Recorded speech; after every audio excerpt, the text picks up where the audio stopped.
Welcome to my YouTube channel Wise Whispers, where silence speaks. The house I built and the lesson they learned. My name is Eileen and I am 64 years old. At my age, you believe life has already shown you everything. You think you understand people, especially the ones you love the most. But sometimes the deepest wounds come from the very people you sacrificed everything for. The day my daughter-in-law threw me out of the luxury house I had just bought was the day I realized something important. Kindness should never be mistaken for weakness, and respect should never be taken for granted. The dream. For 40 years I worked harder than anyone around me. I was a nurse for most of my life, long night shifts, double duties, holidays spent in hospital corridors instead of with family. I watched people come into the world and watched others leave it. My husband, Robert, passed away 12 years ago after a long illness. After that, life became very quiet. But there was always one thing that kept me going: my son, Daniel. Daniel was my whole world. I raised him with love, discipline, and the belief that family always stands together. When he married his wife, Laura, 5 years ago, I truly welcomed her with open arms. I treated her like my own daughter. Or at least I tried to.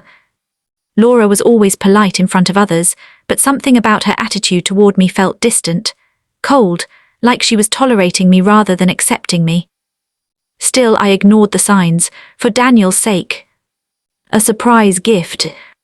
After decades of saving, I finally had enough money to fulfill my biggest dream. I bought a beautiful luxury home just outside the city. It had large glass windows, a wide garden, a modern kitchen, and a peaceful view of the hills, the kind of house I had imagined living in during my retirement.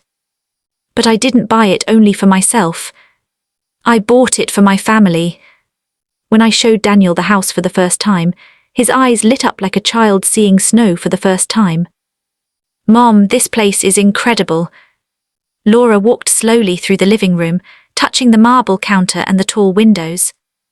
"It's huge," she said. I smiled. "I want us all to live here together." Daniel looked shocked. "Are you serious?" "Yes," I said softly. "Family should stay close." Laura's expression changed slightly. She smiled, but it felt forced. Still, I ignored it. The housewarming party. 2 weeks later, we organized a housewarming party. Friends, neighbors, Daniel's colleagues, everyone was invited. The house looked beautiful that evening, lights glowing through the windows, soft music playing, laughter filling the rooms. For the first time in years, I felt proud. Proud of what I had built. Proud of the family I had raised. Daniel hugged me in the kitchen. "Moms, thank you for everything." Those words alone made 40 years of sacrifice worth it. But then something happened that I will never forget.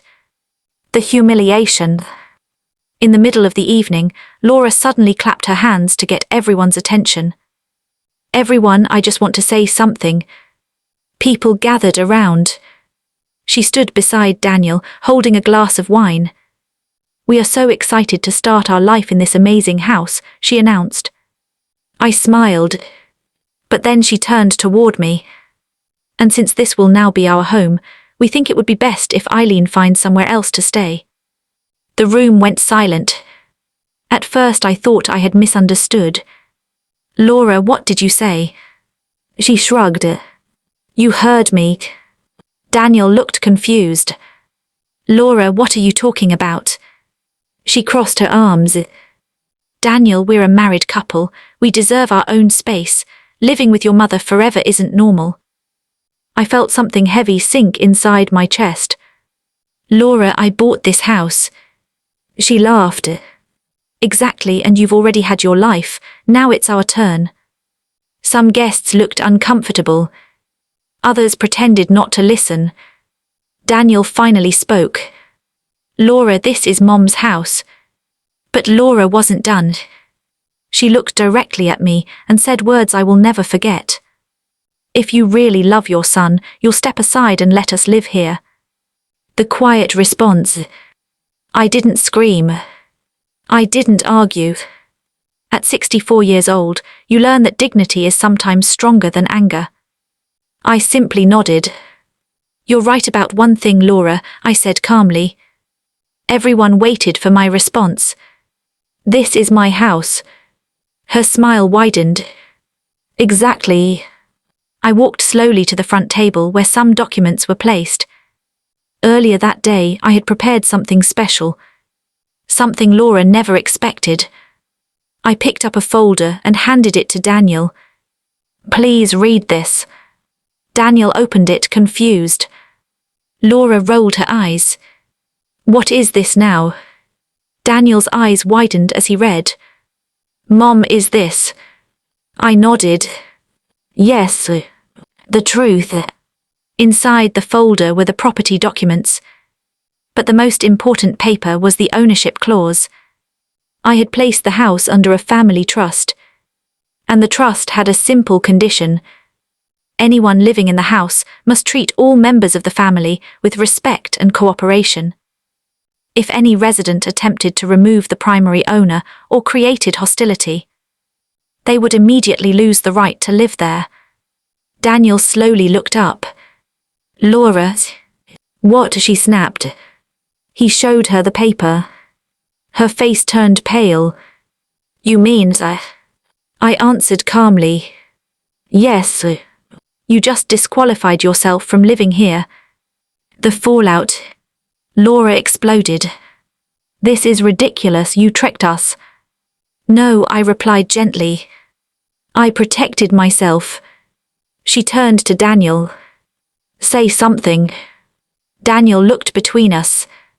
For the first time, he seemed to truly understand what had happened. Laura, you tried to throw my mother out of her own home. She scoffed. She's manipulating you. Daniel shook his head slowly. No. Then he said something that filled my heart with quiet pride. She raised me better than that. A son's choice. Laura grabbed her purse angrily. You're choosing her over your wife. Daniel sighed. No, I'm choosing respect. The room remained silent as Laura stormed out of the house. Some guests quietly followed. Others stayed awkwardly. I felt tears forming in my eyes, not from humiliation but from relief. Daniel walked toward me. I'm so sorry, Mom. I placed my hand on his shoulder. Sometimes life reveals people's true character when they believe they have power. The weeks after, Laura moved out that night. For several weeks, Daniel stayed in the guest room while trying to fix the situation. But Laura refused to apologize.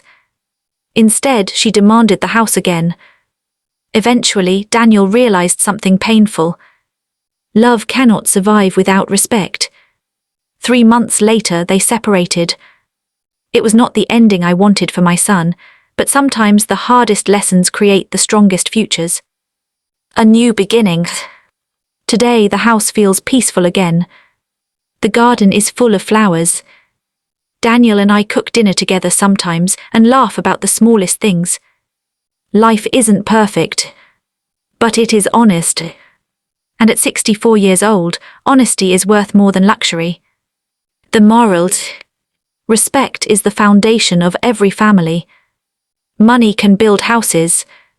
Success can fill them with beautiful things. But only love and humility can truly make them a home. And one more thing I learned that day. Never underestimate a quiet old woman who spent her entire life building everything from nothing.